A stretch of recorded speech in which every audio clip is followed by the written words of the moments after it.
This is Eagle Owl, and today I will be talking about the Eagles. Should they run the ball more? Also, we're going to talk about what AJ Brown had to say, Shaq Leonard, injury report, all that type of good stuff. But let's get straight into it.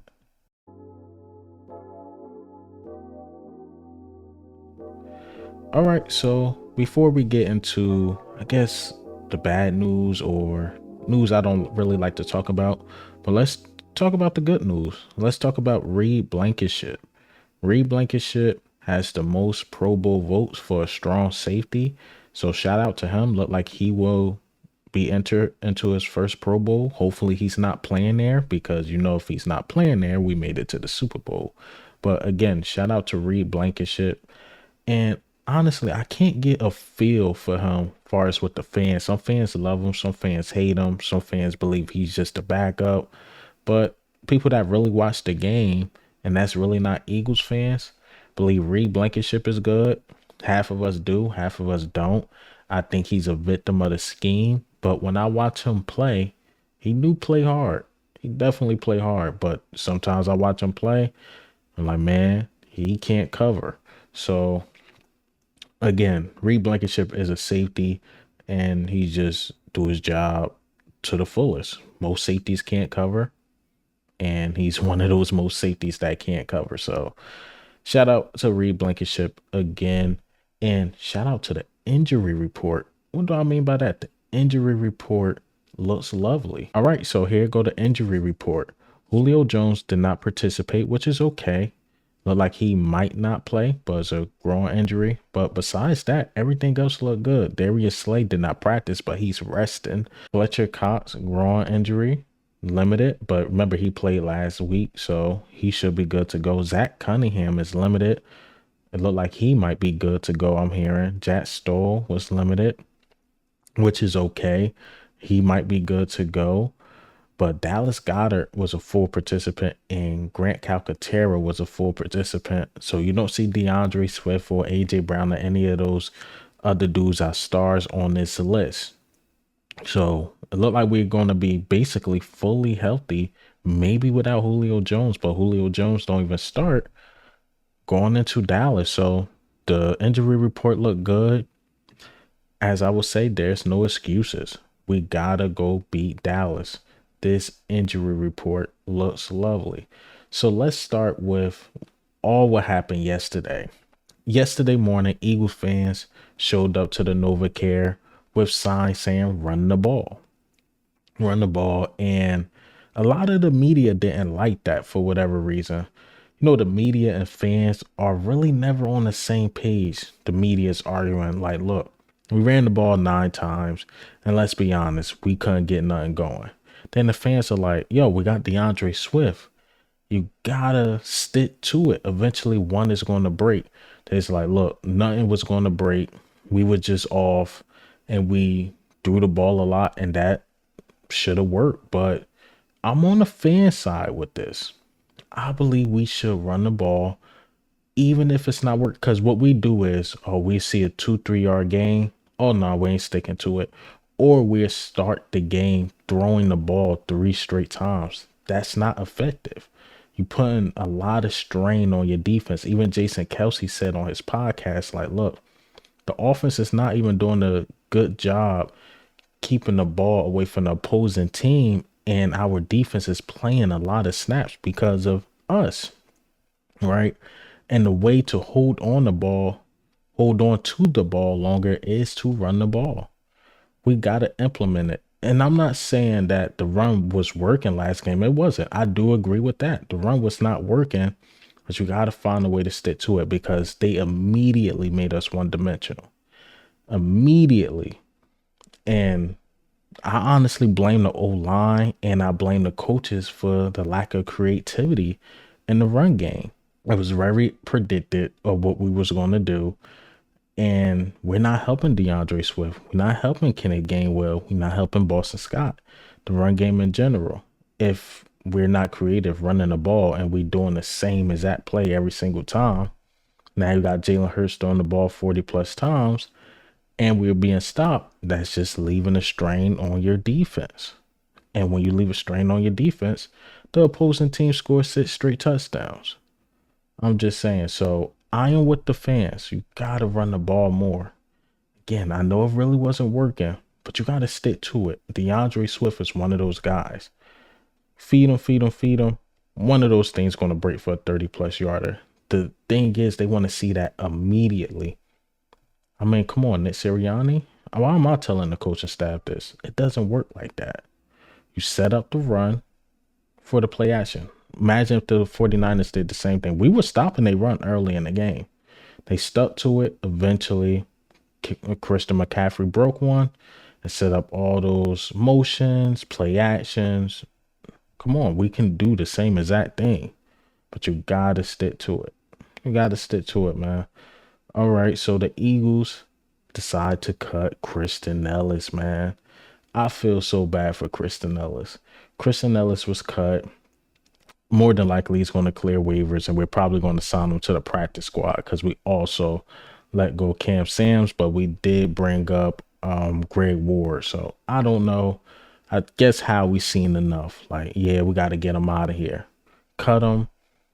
And again, I feel bad because his 2 games were against the 49ers and the Chiefs? No, not the Chiefs, the Bills. Those were his 2 games. Like, those are 2 tough opponents. And the Eagles did no justice on Kristen Elliss because I believe they should have went, let me know if I'm wrong, into the dime package, meaning just having one linebacker on the field.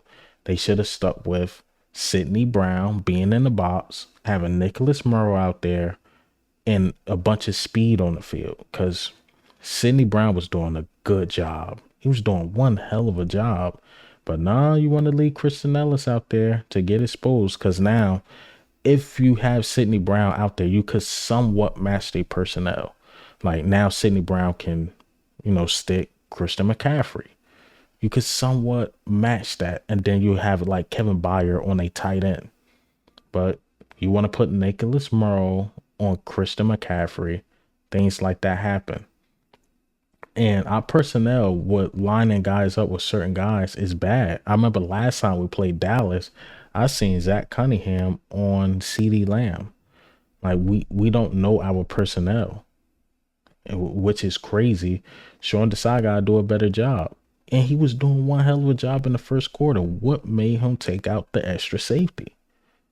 I don't know. And it cost the man his job. Man. So Sean Desai should feel bad for that. And I think he got cut because that number 53, I'm not going to lie. You got to give that back to Shaq Leonard. And speaking of Shaq Leonard, he had a couple things to say on why he signed with the Eagles. But let me go ahead and play these clips. I was stunned, but this thing is a business, and I respect their decision to move forward. I wish them nothing but the best, and of course, it's not just proving to Indy, that I can still play. I want to prove to myself that I still can play, and that's why I continue to just grind as hard as I possibly can and come out and put my best foot forward. Yeah, I don't think it was just Dallas, Philly. It was more so, Nick and I were together when we was in Indy. Nick was a great coach, great competitor. We had a bond, when we was in Indy. So we kind of just went with that. How did you form that bond, being defensive captain over there, and him obviously working on the offensive side of the ball? For one, just competing against each other, day in and day out. And then in team meeting rooms on Saturdays, whenever they had to stand up, offensive coordinators had to talk. We kind of joked around because he always said "all right" after maybe every 2 words, and we kind of built a bond from there. And then just kind of kept with it from there. You talked about, as you see, Nick Sirianni was the reason, and he got something to prove as the reason. I honestly believe, and a lot of Eagles fans are going to get mad at me because it sounds like I'm siding with the Cowboys. I do believe he chose the Eagles because A, we got an opportunity to win, and B, he has an opportunity to start and again prove to himself and prove to the world that he can still play. He go to Dallas, they might do some shady junk and try to rotate him or just have him on the bench, but him and Zach Cunningham is going to start. I agree with that. I think it should be those two. I really do. Zach Cunningham showed he's the linebacker to not be played with because we seen Nicholas Morrow by himself wasn't good. So it let you know Zach Cunningham was really doing the dirty work and Nicholas Morrow was just cleaning it up. Now you have a Shaq Leonard, again, who has a lot to prove. Not to us, but he's auditioning for other teams because he want to get paid. Maybe even for us. Maybe we'll pay him a little something. If he balls out, I don't think the Eagles let him walk because they got to learn from the TJ Edwards thing. And the sad thing about TJ Edwards, we built him up to let him go to Chicago. And I know that's his home, but you got to pay him a premium. You just got to pay him a little more. They gave him 6. We give him 7. Cool. He would have stayed in Philadelphia. Trust me, he would have. But how we thinking the Kobe Dean is the next thing? He don't really need anybody. You let Kaiser White walk and TJ Edwards walk. And we're paying the price. Paying the price for it now. So I do agree with Cowboys fans when they say that. They're like, well, he went to the Eagles because he get opportunity to start. I honestly agree. I'm sorry. I do. I agree. All right, so let's get into AJ Brown. AJ Brown dog mentality. All right, so AJ Brown had this to say after the loss and playing the Cowboys this Sunday. After the game, that you didn't think you guys played with the same kind of energy as the 49ers. If that's the case, was that addressed this week? Was that addressed sometime this week? I'm gonna keep what was said in the locker room, but you gonna see. You gonna see Sunday. So you don't have a problem with that now? It's in the past. No, I don't. No. Okay. As you see, dog mentality. He want to win. He like, man, I ain't gonna tell y'all what we said in the locker room, but just watch Sunday. Just watch Sunday. He's just cashing that check, man. He's trying to cash a big check. And Cowboys see it. Cowboys see what he said. And I want him to go off. I want him to go off, and I want to win this game. Because they look soft.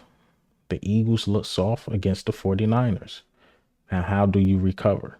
How do you recover? Now you got a NFC East game. You need to win to stay at least the first seed.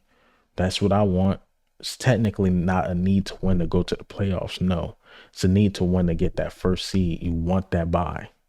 Because once you get past the Cowboys, you could beat the Seahawks. You could beat the Giants. You could beat the Cardinals. And you could beat the Giants again.